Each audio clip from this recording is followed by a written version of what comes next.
다들 행복한 하루를 보내고 계신가요? 사연을 보내려고 하니 어떻게 물꼬를 터야 할지 감이 잘 안 잡히네요. 안녕하세요. 저는 얼마 전에 한국에 들어온 40대 여자입니다. 어떤 이야기를 할지 참 궁금하시죠?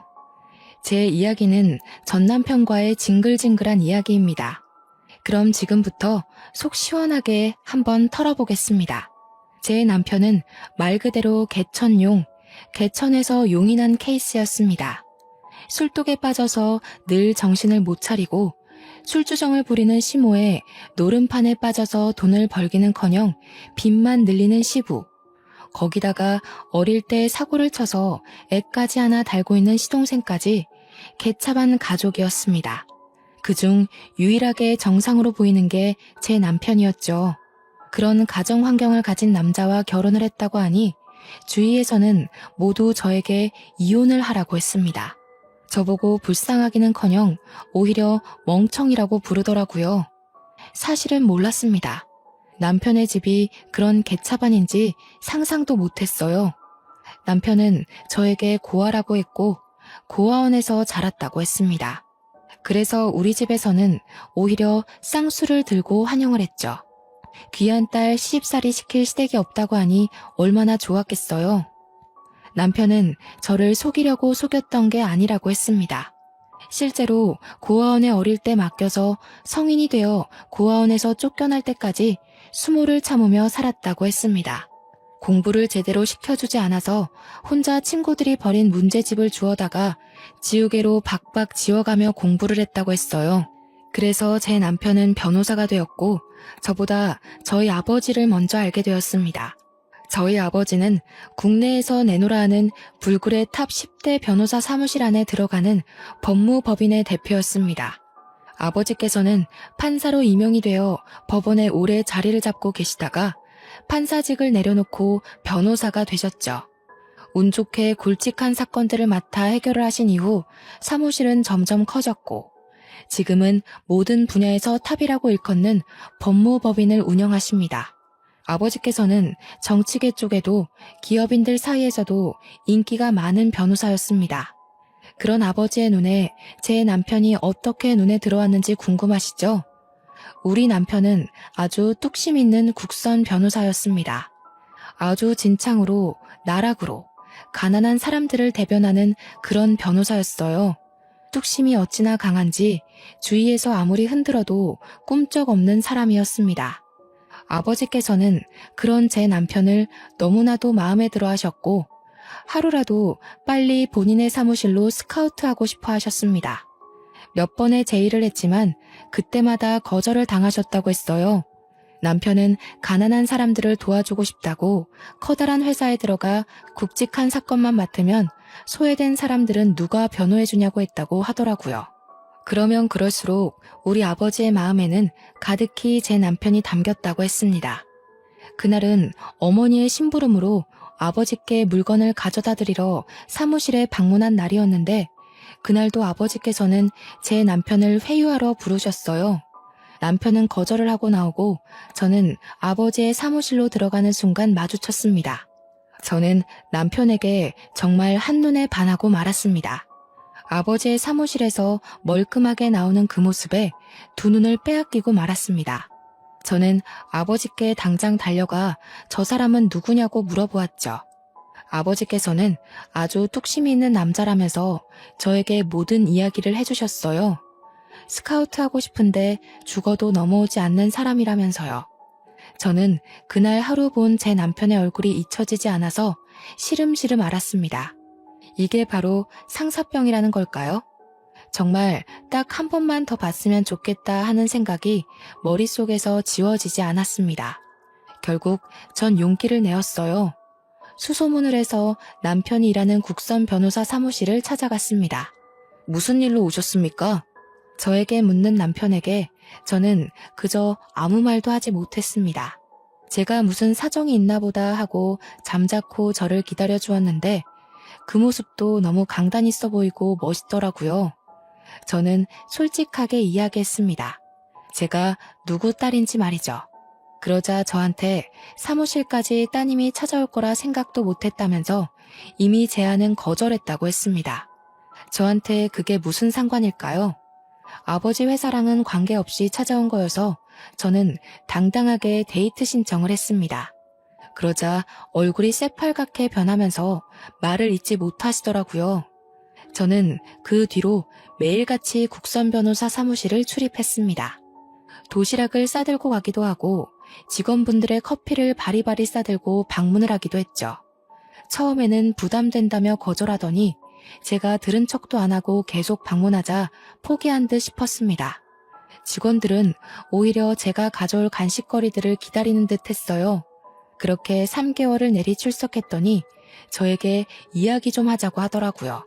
저는 드디어 저에게 기회가 온 것이라고 생각했습니다. 같은 사무실을 사용하는 다른 변호사들도 모두 저한테 잘해야 된다고, 저 같은 여자를 잡아야 한다고 입김을 불어넣고 있었거든요. 솔직히 우리 어머니께서 아버지에게 얼마나 지극정성인지 크고 잘하면서 배웠기 때문에 저도 내조만큼은 정말 잘할 수 있었어요. 든든한 처가의 뒷배까지 생기는 건데 당연히 저를 잡아야 하는 거 아니겠어요?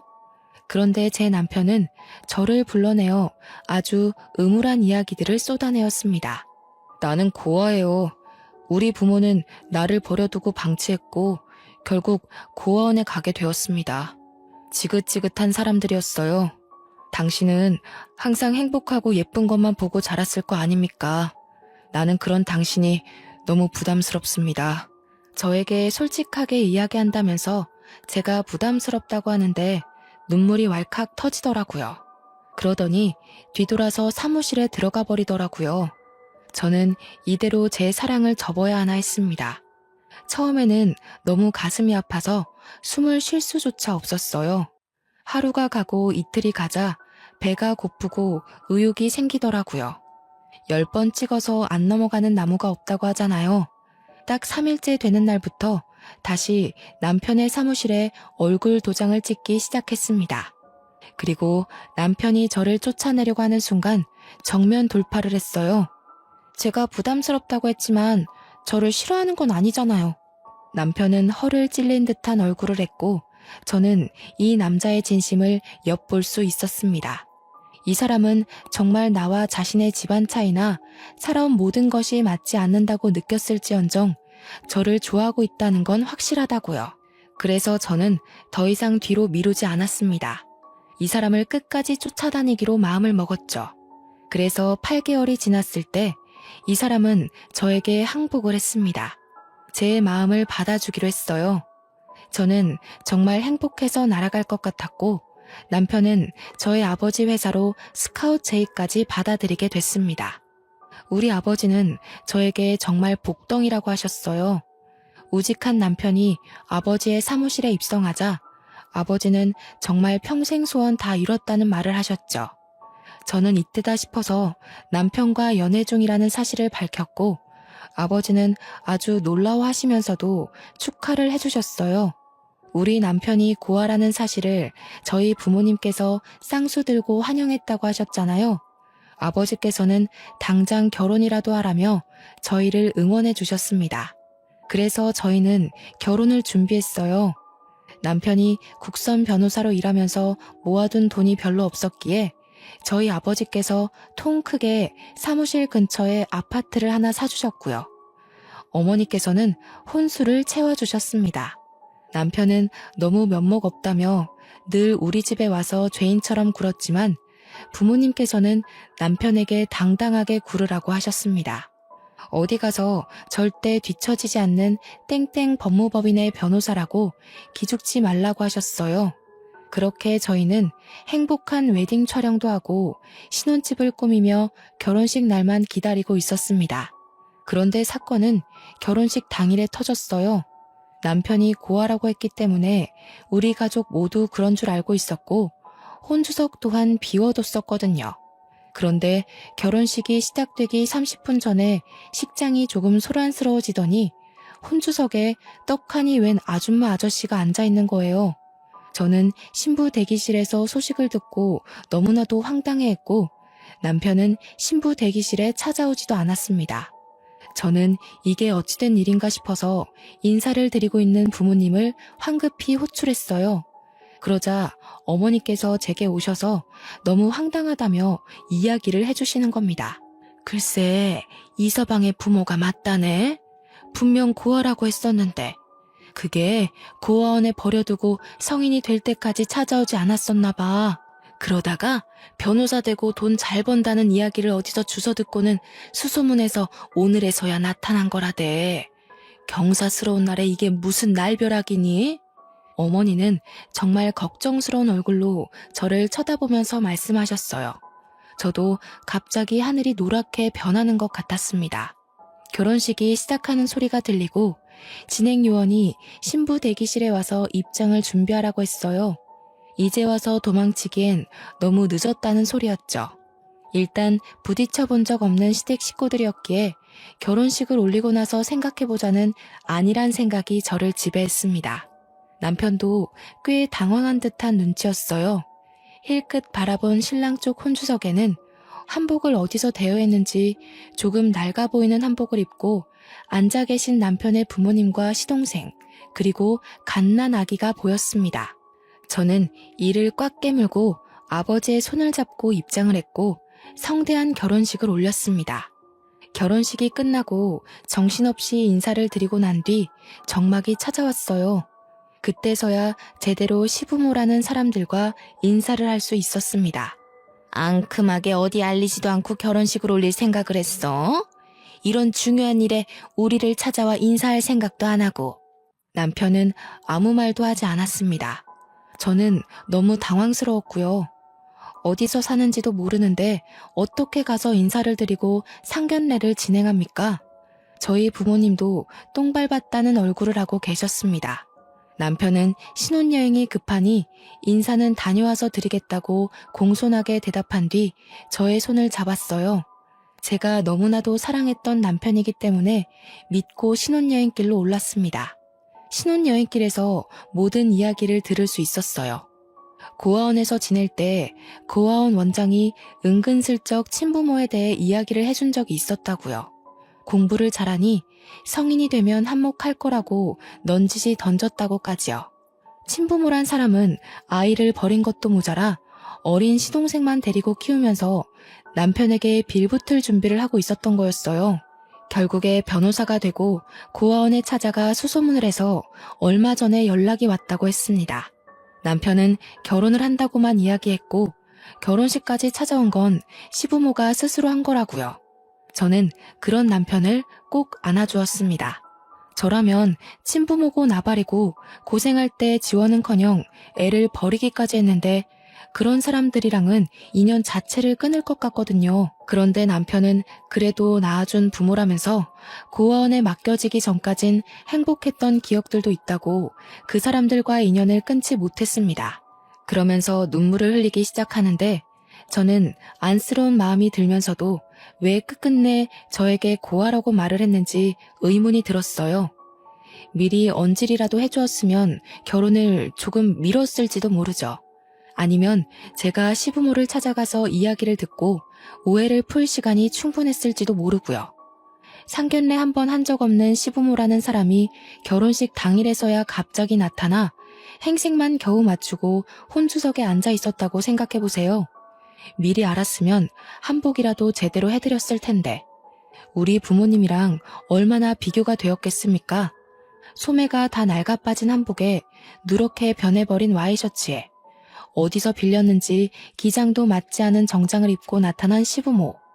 우리 부모님 손님들이 얼마나 대단하신 분들인데 그걸 보고 다들 아무 소리 안 하고 넘어갈 수 있겠어요. 다들 우리 집에 대해 욕을 하느라 바빴겠죠. 부모님도 정말 당황하셨을 거예요. 저는 다른 것보다 그게 더 마음이 쓰이더라고요. 아무튼 남편은 저에게 앞으로는 못 볼 걸 보여주지 않겠다고 약속했지만 이미 남편의 표정에는 근심이 가득했어요. 부모님이 어떻게 지내실지 궁금했겠죠. 남편도 정말 20년 만에 만난 부부라며 안절부절 가만히 있질 못하더라고요. 신혼여행의 즐거움은 아주 잠깐이었습니다. 그렇게 서울로 돌아와 신혼집에 들어갔는데 시부모란 사람이 신혼집 구경은 언제 시켜주냐고 연락이 왔습니다. 남편은 집으로 초대를 해도 되겠냐고 물었고 솔직히 친부모인데 제가 거절할 수 없어서 알겠다고 했습니다. 부지런하게 집들이 음식을 만들고 시부모를 초대했습니다. 그 자리에는 당연히 어린 시동생과 갓난 아이까지 오게 되었고요. 집이 아주 궁전이네. 방이 2개만 더 있었어도 우리랑 둘째까지 같이 사는 건데. 저는 그 말에 입을 떡 벌렸죠. 신혼집인데 어떻게 시부모를 모시고 살겠어요? 거기다가 시동생까지요? 제가 남편의 옆구리를 쿡 찌르자 남편은 안 될 소리라고 하면서 지금은 어디 사시느냐 묻더라고요. 저는 그 말을 왜 붙이나 했어요. 지하 단칸방이라도 산다고 그러면 우리 집으로 모실 것 같은 기세였거든요. 남편은 분명 저에게 피해가는 일 없게 하겠다고 호언장담했는데 실제로 친부모를 보니까 그 다짐은 어디다 팔아먹은 건지 우유부단하게 굴었어요. 그러자 시동생이 불쑥 끼어들어서 말을 하더라고요. 우리 그냥 다 쓰러져가는 빌라에 옹기종기 모여 살지. 나야 뭐 애까지 있으니까 그렇다 쳐도 엄마 아빠는 여기 살아도 되지 않나 형? 방 남지 않어? 저기 있는 방. 저기는 우리 아이가 쓸 방이에요. 임신 계획이 있기 때문에 아이를 위해 비워뒀어요. 그럼 애 태어나기 전까지만 같이 살면 되잖아. 우리 엄마 애 잘 보는데. 아니, 애를 잘 봐서 고아원에다가 애를 맡기고 술독에 빠져 산답니까? 저는 남편을 째려봤어요. 그러자 남편이 시동생에게 그만하라며 여기 친정에서 해주신 신혼집이라고 하더라고요. 그래서 사돈 어른 댁은 뭐하는 집안인데 부자야? 제가 지금 다니는 변호사 사무실 대표님이세요. 어마마, 그럼 엄청나게 부자 아니야? 내가 고아원 가서 이야기 들으니까 너 엄청 좋은데 취직했다던데. 우리 며느리가 복덩이네, 복덩어리야. 우리도 그럼 집 한 채 해주나? 저희 집에서 왜 집을 해드려요? 저희 신혼집도 친정에서 해주신 거예요. 제가 정색을 하고 이야기하자 시부모도 시동생도 입을 꾹 다물었어요. 생긴 게 동글동글해서 사납게 굴 거라곤 생각 못 하셨나 보더라고요. 저는 재빨리 음식을 내왔고 음식이 모두 동나자 피곤하다는 핑계로 시댁 식구들을 내쫓았습니다. 남편은 시댁 식구들이 사라지고 나서야 저에게 미안하다고 사과를 했어요. 제가 당신 정말 좋아해서 쫓아다닌 건 맞지만 이런 상황까지 예상했던 건 아니에요. 앞으로 당신이 제대로 처신했으면 좋겠어요. 남편은 알겠다고 고개를 끄덕였어요. 처음의 바램처럼 제대로 된 바람막이가 되어주겠다고 약속했습니다. 하지만 뻔뻔하기 그지없는 시부모들은 저에게 아주 갖은 요구를 해댔습니다. 처음에는 아주 불쌍하게 이야기를 했어요. 당장 뜨끈한 쌀밥이 먹고 싶은데 돈이 없으니 10만 원만 보내달라고 하더라고요. 10만 원이 없어서 허덕이진 않았기 때문에 처음에는 그냥 보내드렸죠. 그런데 매주마다 요구를 하시는 거예요. 10만 원씩. 그러더니 시간이 좀 지나니 달마다 용돈을 달라고 하시더라고요. 50만 원. 매달 50만 원만 붙여주면 우리가 너네 살림에 절대 간섭 안 하마. 우리도 돈을 벌긴 벌고 있는데 손주까지 키우려니 살림이 워낙 빠듯해서 그래. 저한테 비굴하게 비는데 매몰차게 거절할 수가 없었어요. 그래서 매달 50만 원씩 남편이 주는 생활비에서 뚝 잘라 보내주기 시작했습니다. 한동안은 잠잠하던 시댁 식구들은 3개월쯤 지나자 본색을 드러냈어요. 지금 살고 있는 빌라가 너무 낡아서 난방도 제대로 안 되고 비도 샌다면서요. 저에게 집 수리를 좀 해줄 순 없냐고 하는 거예요.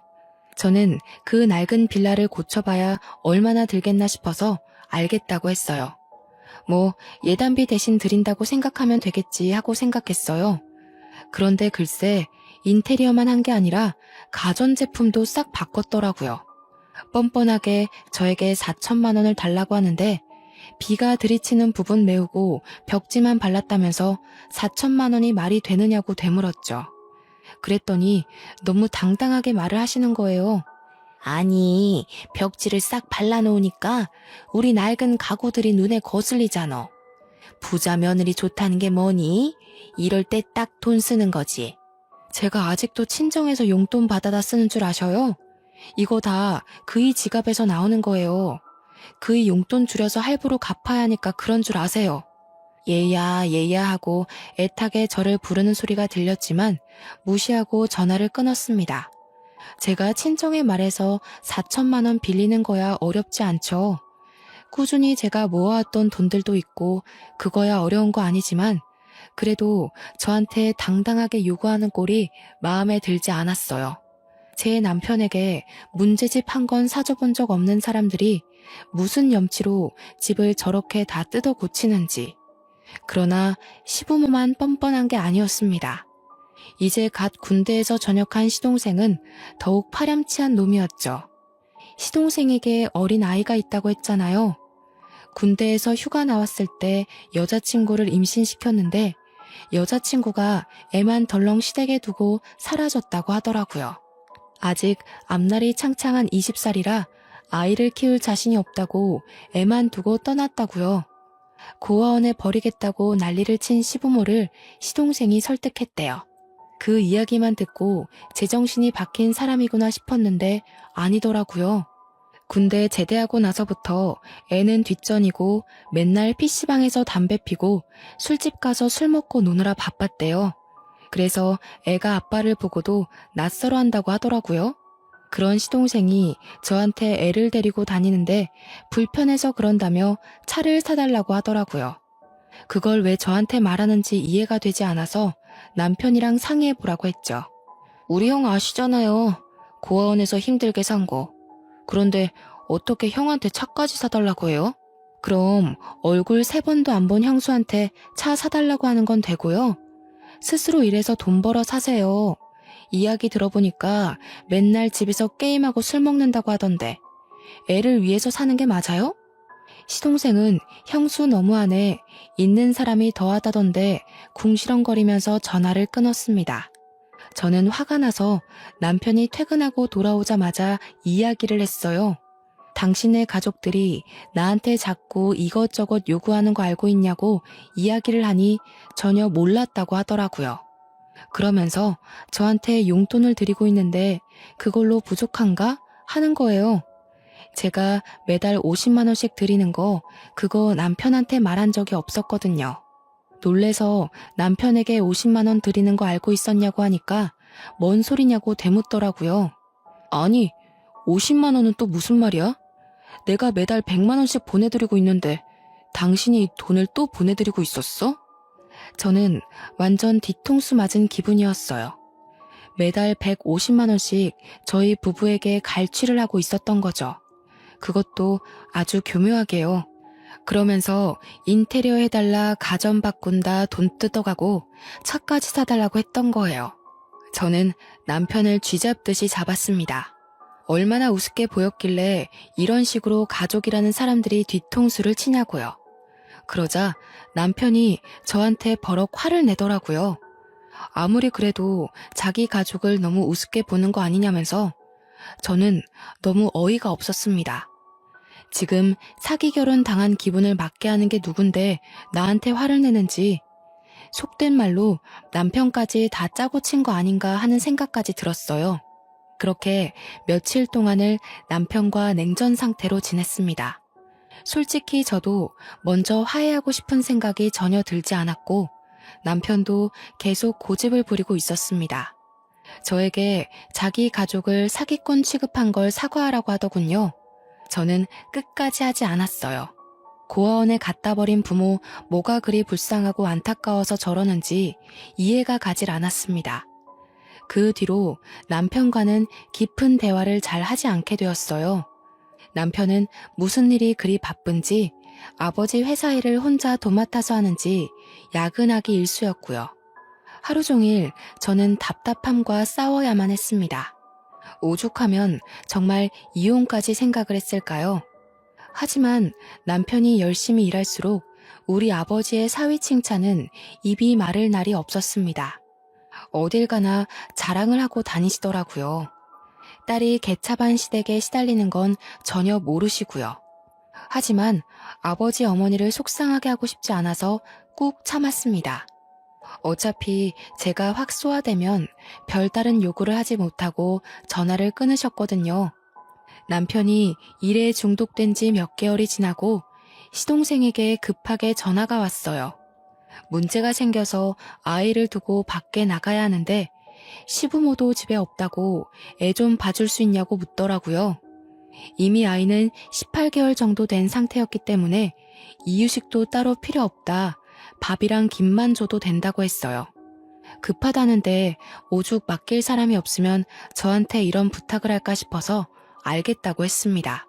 시동생은 저희 집으로 찾아와서 아이를 맡기고 최대한 빨리 오겠다면서 사라졌어요. 저는 졸지에 난생 처음 애를 보게 되었습니다. 남자아이였는데 생각보다 너무 활발하더라고요. 정말 세상의 모든 어머니들, 할머니들, 그리고 보육교사들을 진심으로 존경하게 되었습니다. 고작 18개월인데 어찌나 빨빨거리면서 온 집안을 구석구석 뛰어다니던지 거기다가 체력이 엄청 좋은지 지치지를 않더라고요. 하루 종일 숨바꼭질에 술래잡기에 말도 제대로 못하는 아기와 뛰어놀았더니 진이 다 빠지더라고요. 남편은 밤 9시가 돼서야 퇴근을 했고 그때까지도 시동생이 나타나지 않아서 저는 거실에서 아이와 함께 잠이 들었습니다. 아무래도 하루 종일 뛰어논 탓인지 애는 뒤척이는 기색 없이 잠들었어요. 밤 11시가 넘어서야 시동생이 헐레벌떡 집으로 찾아왔고 잠든 아이를 보내주었습니다. 저한테 연신 감사하다고 인사를 하는 시동생의 입에서 약하게 술 냄새가 느껴졌어요. 저는 어디를 다녀왔는지 궁금하진 않았지만 좀 찝찝하더라고요. 도련님 술 드셨어요? 애 안고 집까지 잘 가실 수 있어요? 설마 뭐 애 떨구겠습니까? 제가 차가 있었으면 안전하게 데리고 갔을 텐데. 술 드셨으면서 무슨 운전이에요. 조심히 가세요. 그러자 남편이 조용히 옷을 입더니 데려다 주겠다고 하더라고요. 참나, 지 가족 생각은 아주 끊임없이 하는 것 같았습니다. 저는 별다른 이야기하지 않고 방으로 들어왔어요. 대충 40분쯤 지나니 남편이 다시 집으로 돌아오더라고요. 그러더니 저한테 시댁에 경차라도 한 대 사줘야 할까 하는 겁니다. 저는 펄쩍 뛰었어요. 지금 고정적으로 나가는 돈이 얼만데 경차까지 사주냐고 하니까 조카가 아기라서 차가 있어야 할 것 같다는 거예요. 저는 방금도 술 먹고 들어온 시동생에게 운전대를 내어줄 수 있냐고 다 같이 죽는 거 아니냐고 했습니다. 그러자 남편이 또 무슨 말을 그렇게 하냐고 저한테 화를 버럭 냈어요. 제가 알던 남편이 아닌 것 같았습니다. 우직하고 강인하고 누구보다 남을 배려하며 살았던 남편이었는데 약한 사람들을 위한 변호사가 될 거라고 했었는데 말이죠. 결국 남편은 중고차로 소형 세단을 시댁에 사주었어요. 경차를 사주겠다고 하더니 소형 세단을 사준 거 보고 저는 혀를 끌끌 찼습니다. 그렇게 차까지 사주고 나니 남편이 분명 용돈 남는 거 하나 없어야 하는데 이 남자 자꾸 어디서 돈을 쓰더라고요. 시댁에 소고기를 보내고 조카를 준답시고 몇십만 원짜리 장난감을 사주고 저는 아버지에게 슬쩍 남편의 연봉이 올랐냐고 물어봤는데 그건 아니라고 했어요. 원래도 잘 벌긴 했지만 그래도 저희가 매달 청약도 들고 적금도 있고 고정 생활비에 지출비도 있고 시댁에 150만 원씩 용돈도 드리고 하다 보니 남편이 유동적으로 쓸 수 있는 현금이 부족하긴 해야 하는데 이상하게 화수분처럼 돈을 꺼내더라고요. 슬슬 찜찜해지기 시작했죠. 그렇게 또 2달이 흐르고 시동생은 간간히 저희 집에 아이를 맡겼어요. 조카가 절 좋아한다는 말도 안 되는 이야기를 들이밀면서 애를 맡기더라고요. 처음에는 한두 번이니까 알겠다고 좋은 마음으로 아이를 봐주었는데 이게 시도 때도 없이 그러니까 저도 싫더라고요. 주말에 남편이랑 데이트라도 할라 치면 조카를 데려오질 않나. 평일에도 불쑥 찾아와서 1시간만 맡아주세요, 2시간만 맡아주세요 하는데 제가 무슨 보모라도 된 기분이었습니다. 그래서 하루는 집에 없는 척을 했어요. 배를 여러 번 누르고 문도 쾅쾅 두들기다가 집에 진짜 없나? 하면서 조용해지더라고요. 엘리베이터가 열렸다 닫히는 소리도 들려서 시동생이 갔나 싶어서 인터폰을 켜보니까 없더라고요. 그래서 잘됐다, 집에서 늘어지게 영화나 봐야지 하고 있는데 갑자기 조카의 울음소리가 들리는 거예요. 놀래서 현관문을 벌컥 열었습니다. 그러자 시동생은 어디로 사라지고 없고 현관문 앞에 조카만 덜렁 있었어요. 아직 2돌도 안 된 아기를 두고 사라진 거예요. 저는 놀래서 시동생에게 전화를 하려고 휴대폰을 열었는데 문자가 하나 와 있더라고요. 형수, 어디 갔어요? 문 앞에 애 두고 저 일 좀 보고 올게요. 집에 얼른 들어가서 애 좀 챙기세요. 저는 정말 너무너무 빡쳤습니다. 그래서 바로 아이를 데리고 집에 들어와 시동생에게 전화를 걸었습니다. 전화를 당연히 받지 않더라고요. 그 뒤로도 3번을 더 걸었는데 받지 않았어요. 결국 남편이 먼저 퇴근해서 돌아왔고 아이와 함께 저녁을 먹고 씻긴 뒤 남편에게 문자를 보여주었습니다. 남편은 문자를 보더니 놀래서 눈이 땡그레지더라고요. 그 순간 시동생이 현관문 벨을 누르더라고요. 남편이 문을 열어주었고 제가 바로 시동생의 뺨을 때렸습니다. 남편도 시동생도 무척 놀란 얼굴이었어요. 도련님, 아무리 상식이 없다고 해도 제정신이에요? 문자만 하나 덜렁 보내놓고 애를 문 앞에 두고 사라지면 어떡해요? 이 어린애가 계단이라도 굴렀으면 어쩔 뻔했어요. 아빠라는 사람이 이렇게 무책임해도 돼요?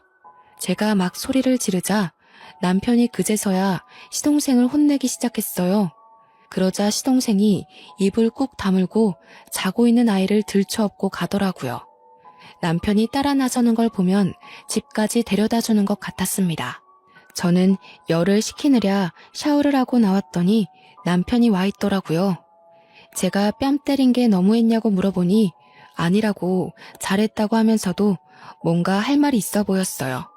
할 말이 있으면 지금 하라고 했더니 저한테 조카 이야기를 하더라고요. 동생이 너무 어리기도 하고 조카는 엄마의 손길이 필요한 것 같아서 말이야. 내가 부모님이랑 이야기를 해봤는데 조카를 우리가 입양해서 키우는 게 어떨까? 저는 남편에게 바로 손에 집히는 휴지를 던졌습니다. 우리한테 애가 있는 것도 아닌데 어떻게 그런 말을 할 수 있어? 남의 자식을 내 자식처럼 키우라고. 그게 말이나 되는 소리야? 언제는 고아라며, 가족 없다며. 남편은 저에게 진정하라고 오늘은 따로 자자고 하면서 거실로 나갔습니다. 저는 너무 스트레스를 받아서 구토가 확 올라왔어요. 한바탕 변기를 붙잡고 다 토해낸 뒤 겨우 잠이 들었습니다. 그 뒤로 스트레스 탓인지 미열도 자꾸 오르고 식욕도 없고 어지럽기도 하고 그러더라고요. 그러다 일이 확 터졌죠. 시모가 술 먹다가 옆 테이블 아줌마랑 시비가 붙어서 싸움이 났는데 옆 테이블 아줌마를 거의 발로 밟았다는 거예요. 곤죽이 된 피해자가 시모에게 폭행치사 소송을 건 것이었어요. 남편은 난리가 나고 시모는 저에게 우리 아버지 회사 변호사 1명 빵빵한 분으로 붙여달라고 요구를 하고 저는 진짜 저희 부모님 보기 부끄러워서 아무 말도 못했고요.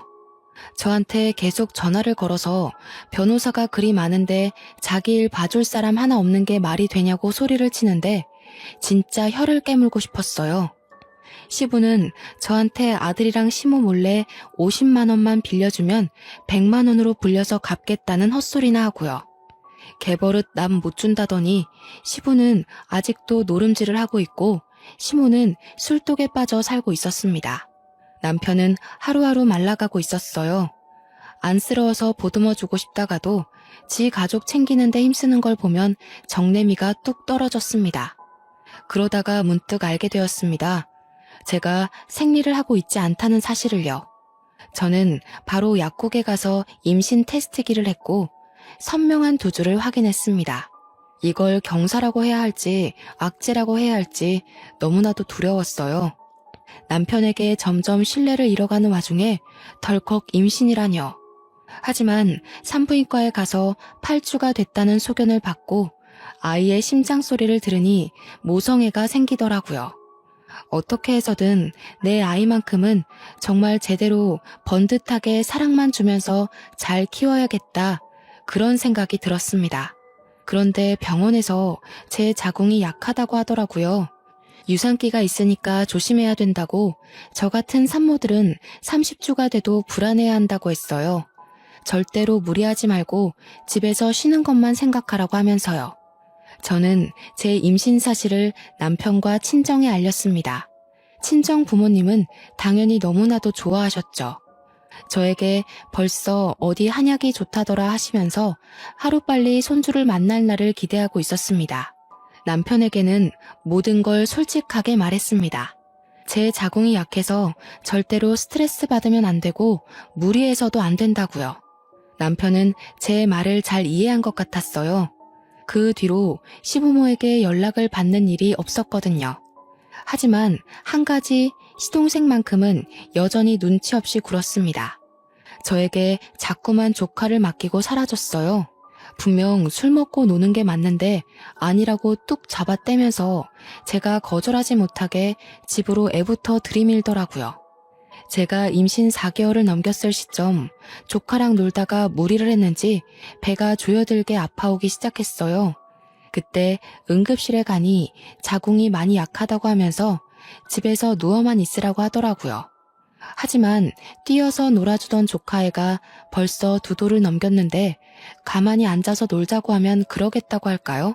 저한테 더 뛰자고 계속 졸라대기만 했죠. 저는 결국 병원에 입원을 해야 했습니다. 자궁이 수축해서요. 절대 무리하지 말라는 의사 선생님의 신신당부를 듣고 집으로 돌아간 날 남편은 출근을 했고 어김없이 조카가 집에 찾아왔습니다. 도련님한테 피곤해서 애 못 봐준다고 했는데 잠깐만 봐주면 된다고 들이밀고 도망가더라고요. 어쩔 수 없이 조카에게 큰엄마가 피곤해서 자야 하니까 혼자 놀고 있으라고 했어요. 그렇게 저는 아이에게 TV를 틀어주고 침대에 누워 자고 있었습니다. 곤히 단잠에 빠져 있는데 뭔가 꿀렁꿀렁 거리더니 배에 심한 통증이 느껴졌어요. 정말 악 소리를 외치면서 잠에서 깼다가 그대로 기절을 하고 말았습니다. 그렇게 몇 시간을 기절했는지 모르겠어요. 눈을 떠보니 병원 응급실이었고 남편은 사색이 되어 저를 보고 있었습니다. 순간 저는 느낌으로 알았어요. 제 아이가 유산이 되었다는 것을요. 조카가 제가 잠든 사이 제 배 위로 점프를 했고 그 충격으로 인해 아이가 유산이 된 것이었습니다. 침대에 기절해서 하혈하고 있던 걸 남편이 퇴근하고 나서야 발견을 해 응급실에 실려왔고 응급수술을 받았으나 더 이상 임신이 어렵다는 판정을 받았어요. 저는 그 이야기를 들으면서 또다시 기절을 할 것만 같았습니다. 충격에 하염없이 눈물만 흘렸고 제 옆을 지킨 부모님과 남편도 눈물만 흘리고 있었어요. 그런데 그때 시동생이 박수를 짝 치는 거예요. 형수, 더 이상 임신도 어렵다는데 조카를 입양해서 키우는 게 낫지 않겠어요? 나야 애 없는 게 편하고 형수는 애 키우고 싶잖아. 엄한 애 입양하는 것보다야 핏줄 입양해서 키우는 게 낫지. 이 미친놈이 뭐라고 하는 거야 지금? 지금 내가 누구 때문에 아이도 잃고 이렇게 됐는데. 당신 흥분했어. 시동생한테 미친놈이라니. 뭐가 어쩌고 어째? 멍청한 놈이 미친 소리 하니까 미친놈이라고 하지. 내가 아주 사람을 잘못 봐도 단단히 잘못 봤구만. 지금 이 와중에 자네를 버린 가족들 편을 드는 겐가? 내 딸이 아니라 내 눈앞에서 당장 저 미친놈 데리고 썩 꺼지게. 남편은 그게 아니라며 아버지께 변명을 했지만 아버지는 듣지 않으셨어요.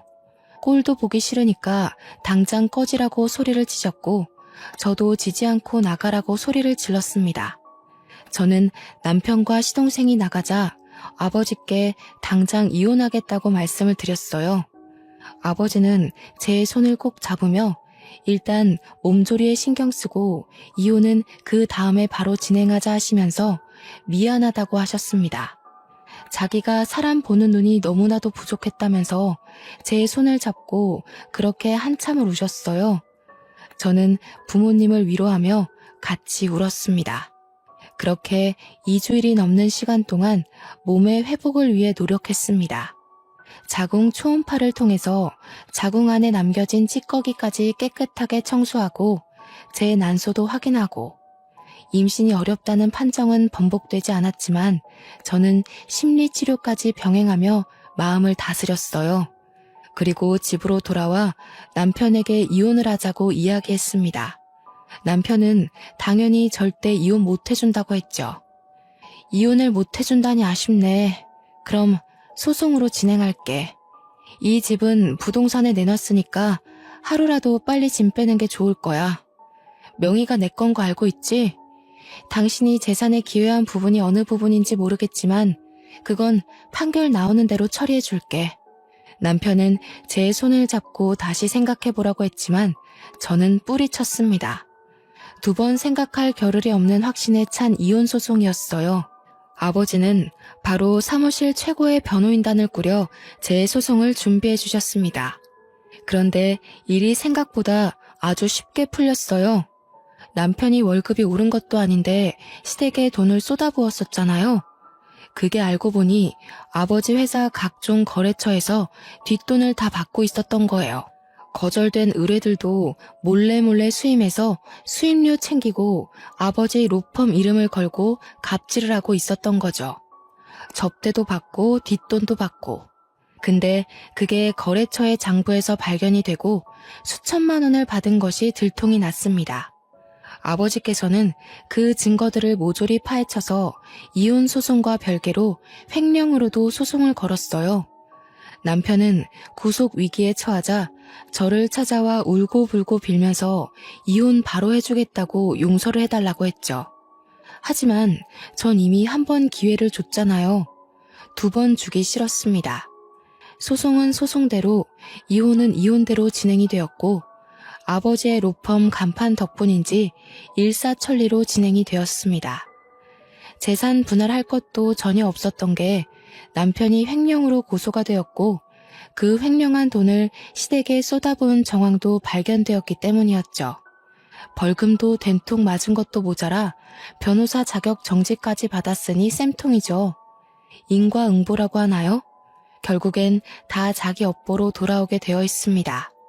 자기들이 버린 첫째 아들은 결국 또 처가댁에서 버려졌고요. 변호사라는 타이틀에 들러붙었으나 지금은 자격정지 먹고 손가락만 쭉쭉 빨고 있고요. 저는 유산과 이혼이 모두 정리된 이후 해외에 나와서 물 맑고 공기 좋은 곳에서 몸을 회복했어요. 지금 스위스의 로잔이라는 도시에 온 지 2년이 넘었는데 참 한적하니 좋습니다. 늘 풍경은 다채롭고 제 마음의 감정을 잘 다스려주고 있습니다. 내일은 또 어떤 자연이 저를 감싸줄지 아주 기대가 돼요. 날이 점점 추워지고 있습니다. 감기 조심하시고 항상 행복하게 좋은 것만 보고 지내셨으면 좋겠어요. 저도 곧 한국에 들어갈 예정이라 또 다른 저의 여정이 기대가 되네요. 제 이야기 들어주셔서 감사합니다.